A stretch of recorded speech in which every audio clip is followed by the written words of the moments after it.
From my personal experience working at a movie theater, I can accurately say that most people now only consider something scary if it involves jump scares. I recall having a conversation with multiple coworkers about this movie called Smile, which just came out that week, and none of them found it to be scary at all. They couldn't understand why anybody would even be scared of it, and all of their main points came down to two things. One, it had very little jump scares, and two, the CG at the end was bad. This obviously sounded very crazy to me. It's as if they completely ignored the entire concept of the movie. You know, the thing that makes it scary. Anyways, in my opinion, I don't consider jump scares scary. They're just startling. Very different than scary. For example, I went to a grocery store today and some dude let out the loudest sneeze I've ever heard from a man. Like he screamed with it. This, of course, made me jump out of my shoes in a very cartoonish way. Would I consider that man scary though? Of course not. He just startled me with his stupid little sneeze. This all ties into how I feel about scary video games. Even Roblox. I'm not looking for cheap jump scares. I'm looking for something haunting. Something that makes my skin crawl. Something oozing with atmosphere. That's when I stumbled on this guy named Red Car Kyle 123.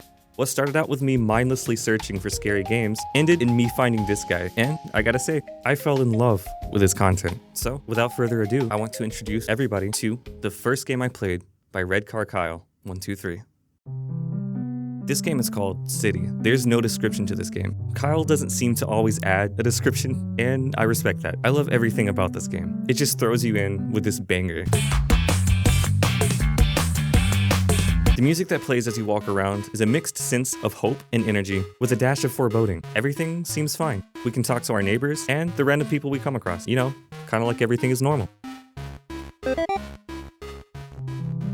The only thing that isn't normal is the fact both sides of the street are blocked. One side by a log, the other side by suspiciously parked cars. Suspicious, because only people in Minnesota would park like this. Walking down the road and entering houses seem fine and dandy. The music playing is fine, just normal exploration tunes. It's all good until I come up to this guy. His greeting seems a bit more hollow than the others. It doesn't seem like a big deal to me, so I enter the house directly behind him.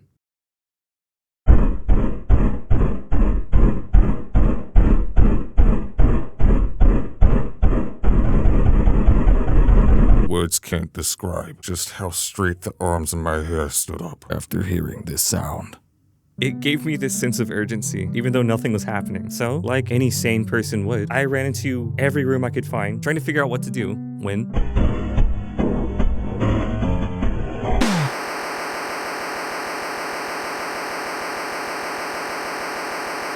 Okay. After I got completely laid out by this black figure, I assumed that was the end of the game. I mean, I wasn't able to do anything, so I stopped there and ended the recording, just stuck on the same screen. And after I recorded some of this script, I needed some additional footage of the game, you know, for editing purposes. So I played it again, only to realize there's actually more to this game than I thought. And I guess I just stumbled on a bug or something. I don't know, like, I played it a couple times already, and it happened twice, so I don't know.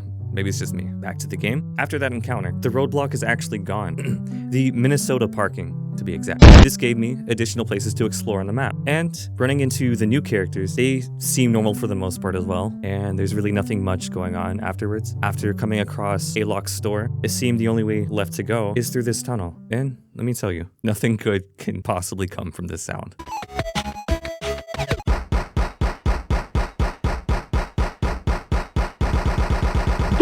After realizing that this wasn't an endless tunnel, and I was, in fact, progressing through it, I ended up in a new part of town. The audio is no longer the same iconic, quirky adventure tune. Nope, it's been replaced with a very uninviting static and various alien probing noises. Making my way over towards the gas station, I encounter someone with at least some kind of sentience. Something is very wrong. I agree with him. But other than the music and the giant log blocking the gas station entrance, I can't really put my finger on it. With the gas station being blocked, the only other way to go is left. And the only place over here is a little house. Of course, the first thing I do when I spot a stranger's home is immediately enter it without knocking.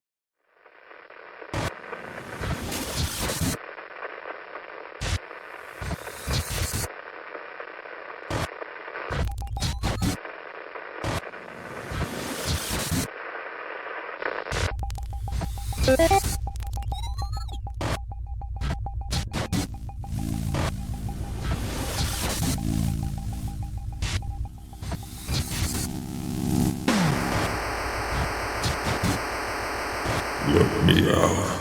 Let me out. Let me out. I wonder what that could mean. So, after successfully being executed, once again, I start back from the beginning. This time, a couple things have changed. The grocery store is actually open, and quite frankly destroying the frame rate. And the giant log in front of the gas station has vanished. Unfortunately for me, I won't be able to panhandle the cashier because the door is locked. Only other way to go is this new tunnel, just down the road behind the store.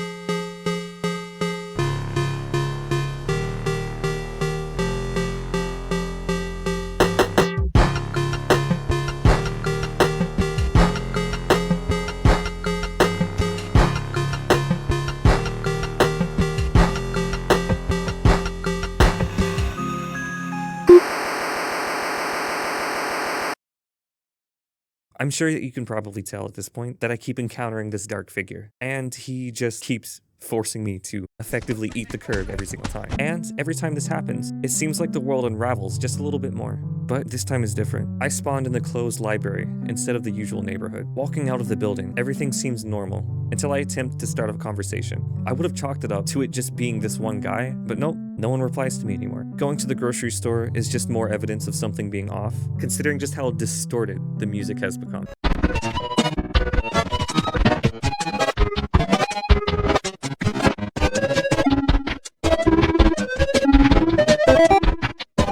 It's also the same for the other homes I go in. It's as if the game is starting to fall apart at this point. Only way to go is through the last unblocked tunnel.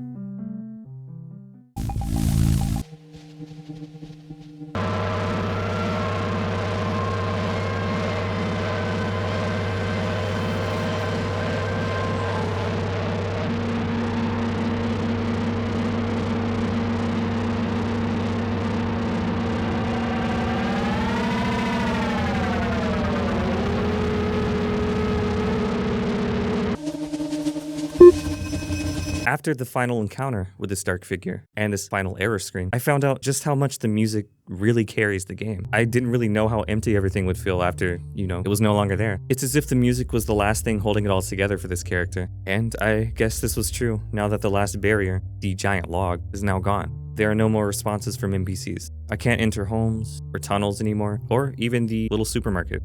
The last thing to do is walk off the map. What I expect and hope for is an end to this. The only thing I'm greeted with is darkness and nothing. Just silence. Nowhere to go. No one to talk to. This game doesn't seem to have an end, so I thought maybe the name City just refers to how actual cities are in real life. Being surrounded by so many people and homes, but still feeling isolated and alone. Just because people exist around you doesn't mean you're a friend to them. It doesn't mean you can just talk to them. Just because there are so many homes, it doesn't mean you're invited in.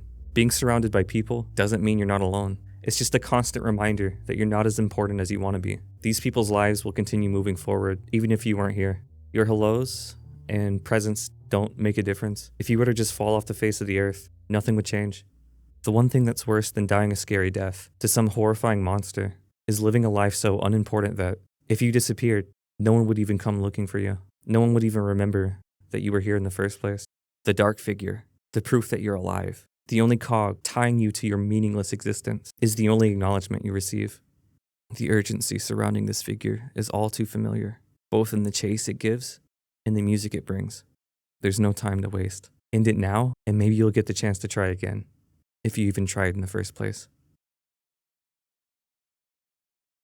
Or maybe this is just me applying meaning to things that aren't even really that deep. Or maybe I just stumbled onto another glitch. Who knows? I'm pretty sure he just updated the game as I'm making this video, so maybe.